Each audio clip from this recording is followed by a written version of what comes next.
In every society, roads are more than concrete and asphalt. They are arteries of economic life. They connect communities, stimulate trade, attract investment, and shape the future of cities. For decades, Imo State occupied a strategic position in southeastern Nigeria, blessed with fertile lands, entrepreneurial citizens, and commercial hubs. The state possessed enormous potential, yet many residents complained that poor road infrastructure hindered growth, increased transportation costs, and slowed development. Then in January 2020, a new administration emerged under Governor Hope Uzodinma with a governing philosophy known as the 3R Agenda: reconstruction, rehabilitation, and recovery. The administration identified infrastructure, particularly roads, as a central pillar of economic transformation. According to official government records, road construction and rehabilitation became one of the most visible aspects of the government's agenda. But has Imo truly experienced a road revolution? What projects were executed? What impact have they had on businesses and communities? And what challenges remain? This is the story of Hope Uzodinma's road transformation and urban renewal in Imo State.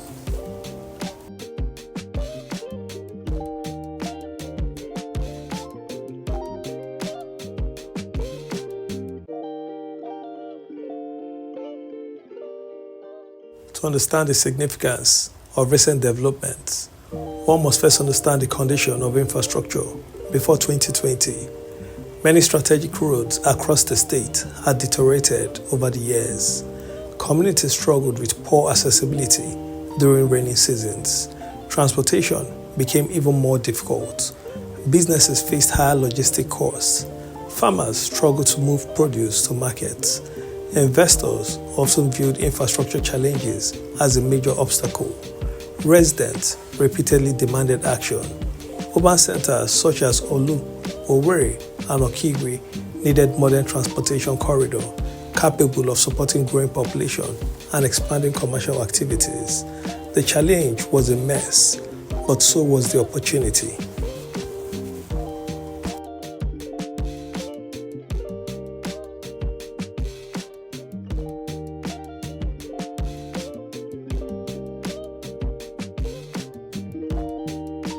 When Hope Uzodinma assumed office in January 2020, he introduced what became known as the 3R Agenda: reconstruction, rehabilitation, and recovery.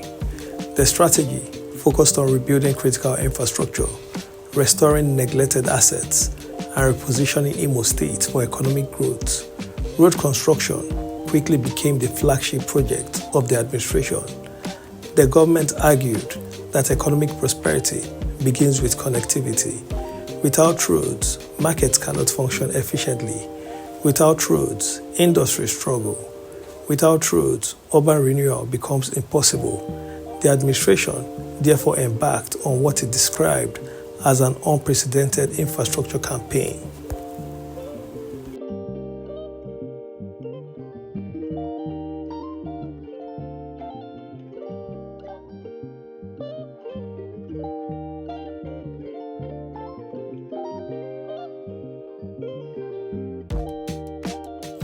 One of the most ambitious projects undertaken by the administration was the reconstruction and dualization of the Owerri-Olu Road.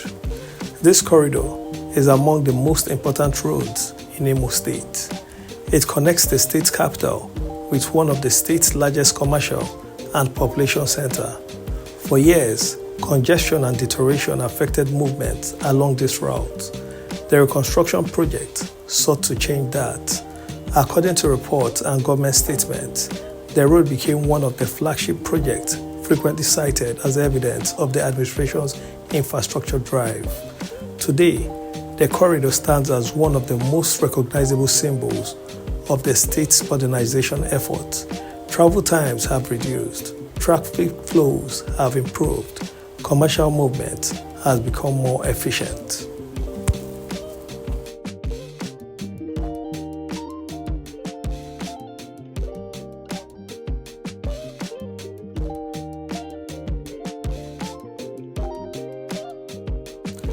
If the Owerri-Olu Road represents connectivity to the west, the Owerri-Okigwe Road represents access to the north.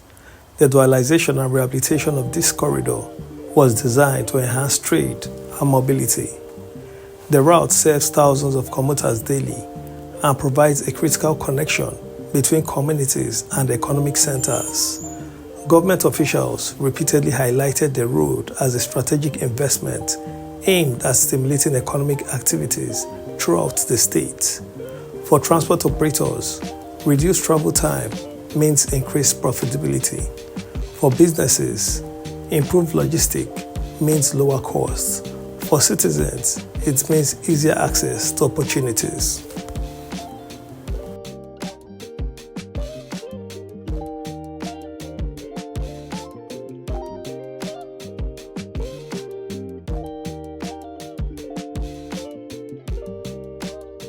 Among the most discussed urban renewal projects in Owerri is the MCC Toronto-Urata corridor.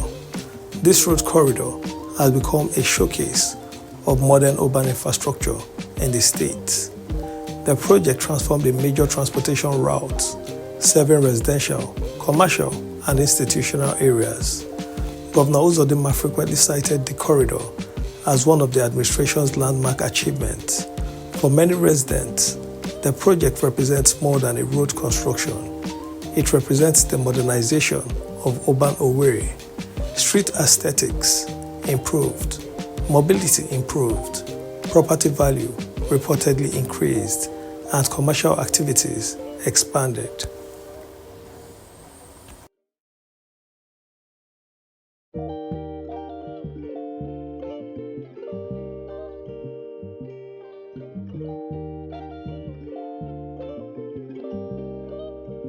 Infrastructure projects are often measured by scale. How many roads were built? How many were completed? How many communities were connected? According to Governor Uzodinma's administration, more than 120 roads have been completed across Imo State during his tenure. Multiple reports from 2025 cite the governor's claim that over 120 road projects have been delivered under the 3R agenda. Earlier in his administration, the government reported rehabilitation efforts covering 99 roads, with dozens already completed by 2022. Those projects span urban centers, rural communities, and major economic corridors. Supporters describe the effort as one of the largest infrastructure campaigns in the state's history. Critics, however, argue that long-term assessment should focus on quality, maintenance, and sustainability.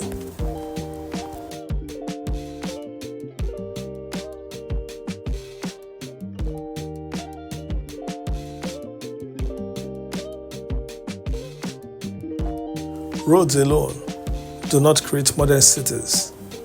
Urban renewal requires a broader vision. In Owerri, the administration pursued projects aimed at improving traffic management, beautification, and urban mobility. Roundabouts were redesigned, road corridors were expanded, new transportation routes emerged, public spaces experienced varying levels of enhancements. The government's objective, according to official statements, was to create a more attractive environment for residents, investors, and visitors. The vision was clear: transform Owerri into a modern capital city capable of competing with leading urban centers in Nigeria.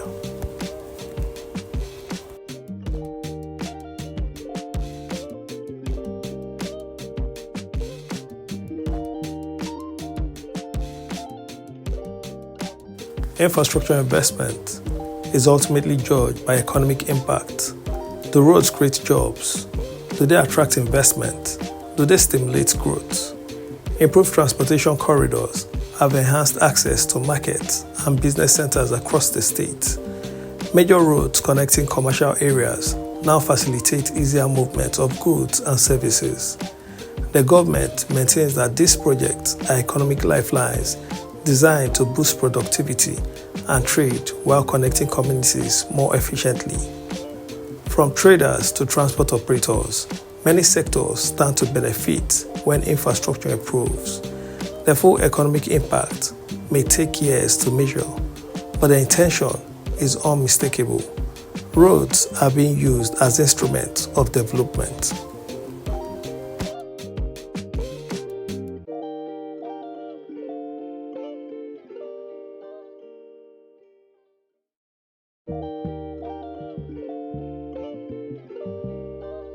Beyond the major highways lies another story, the story of rural communities. Road infrastructure is often the difference between isolation and opportunity. Several projects under the administration targeted roads linking rural communities to urban markets.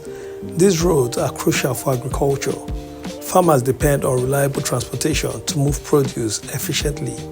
Students depend on roads to reach schools. Patients depend on roads to reach hospitals. By extending road projects beyond major cities, the administration sought to reduce rural isolation and strengthen economic integration.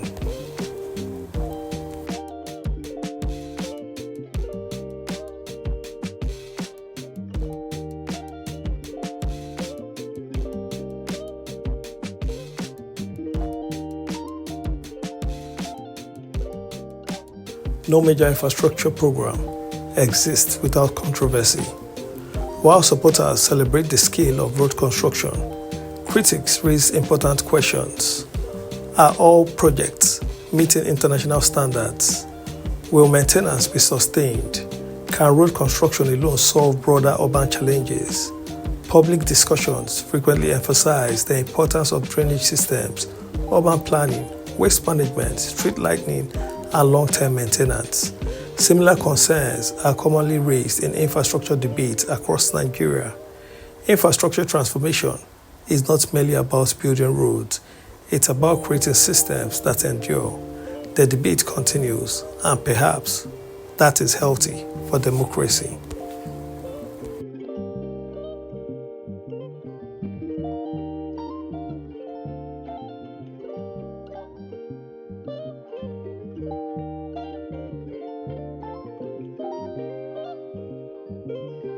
Every generation has defining projects. For some administration, it is education. For others, healthcare. For Uzodinma's administration, infrastructure has become the defining narrative. The governor has publicly argued that his government has delivered more roads than previous administrations since 1999 combined, citing projects such as dualized Owerri-Olu Road, Owerri-Okigwe Road, and MCC Toronto-Urata corridor. Such claims remain part of the ongoing political debate. Ultimately, history will judge not only the quantity of roads delivered, but also their durability and long-term impact.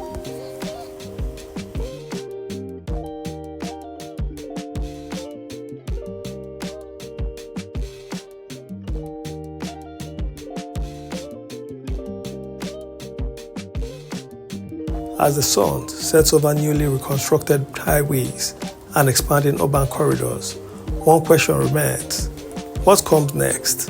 Roads are foundation, but foundations alone do not create prosperity. The future depends on attracting industries, creating jobs, supporting entrepreneurs, improving education, strengthening healthcare, and maintaining the infrastructure already built. If sustained, the road network developed under the 3R agenda could serve as a platform for broader economic transformation. If neglected, progress could fade.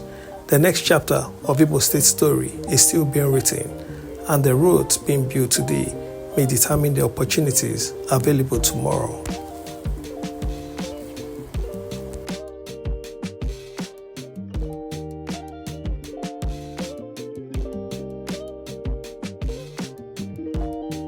From the dualized Owerri-Olu Highway to the Owerri-Okigwe corridor, from the MCC Toronto-Urata transformation to dozens of completed road projects across the state, Hope Uzodinma's administration has placed infrastructure at the center of governance. Government reports and public statements indicate that over 120 roads have been completed or rehabilitated under the 3R agenda.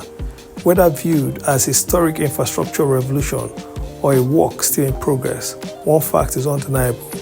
Roads have become one of the defining features of contemporary Imo State, and for millions of residents, every completed road tells a story, not just of construction, but of the pursuit of development, connectivity, and a better future.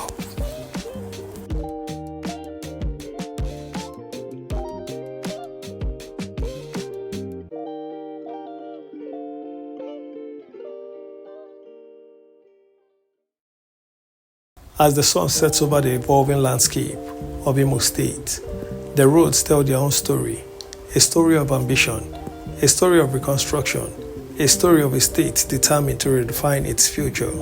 From the bustling streets of Owerri to the expanding corridors linking Olu and Okigwe, a new network of possibilities is emerging. For some, those roads symbolize progress. For others, they raise questions about sustainability, planning, and the road ahead. But one thing is certain, infrastructure has once again taken the center stage in the story of Imo State.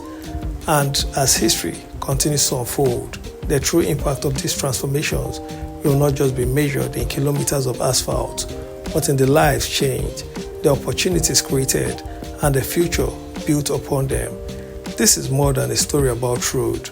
This is a story about direction, a story about vision, a story about what happens when a state dares to rebuild.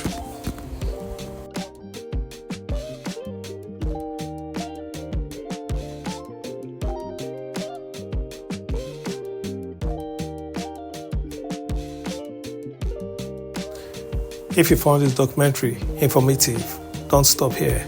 Hit the like button to support more stories like this. Subscribe to the channel for more powerful documentaries on Nigeria's fastest growing cities.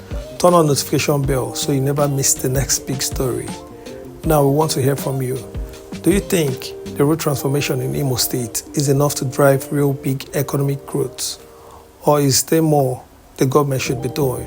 Drop your thoughts in the comments below. Share this video with someone who cares about the future of Southeast Nigeria, because the conversation doesn't end here. It starts with you. It's another day of infrastructural development in Imo State as Governor Hope Uzodinma officially commissions the reconstructed and rehabilitated 12-kilometer Nnewi Oguta Town Road in Owerri West local government area of Imo State, which had been in deplorable condition for years, causing untold hardship for commuters and residents. Indigents of the area in their numbers are crammed to witness this important event. The arrival of the governor signals the commencement of the event.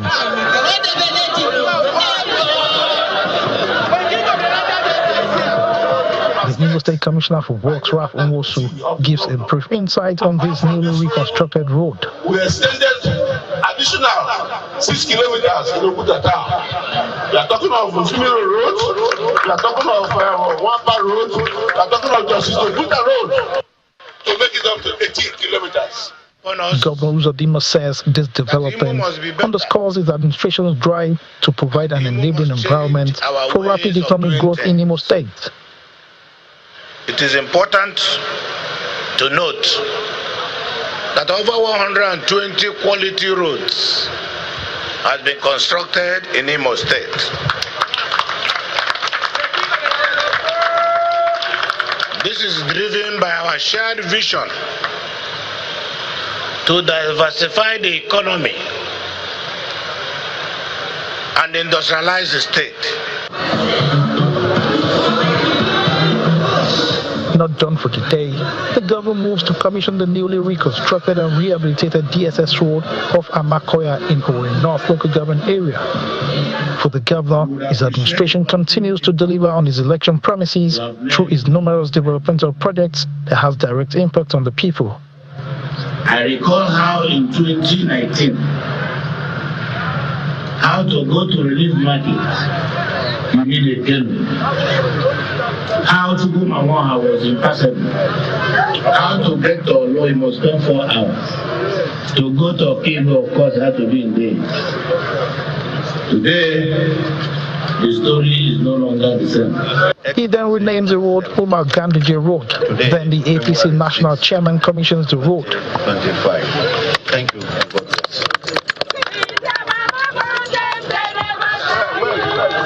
Some road users and residents commend the governor for the road revolution in the state. Before, we have a bad road, but now the road will be motorable from Widi to Oguta and Oguta to Olu. We thank Governor Hope Uzodinma for his goodness to help people that from Oru West and Oguta local government. This road, formerly, it was so pothole to Oguta. A lot of stones on the road. We are grateful today to see this road. You can even sleep and ride. These newly completed roads, the Ganduje Drive and the Ngbidi Oguta Road, is expected to ease movement within the state and improve the livelihood of residents and businesses in these areas. The government says more roads that have been reconstructed and rehabilitated within this period will be commissioned in the coming days. Channels Television News.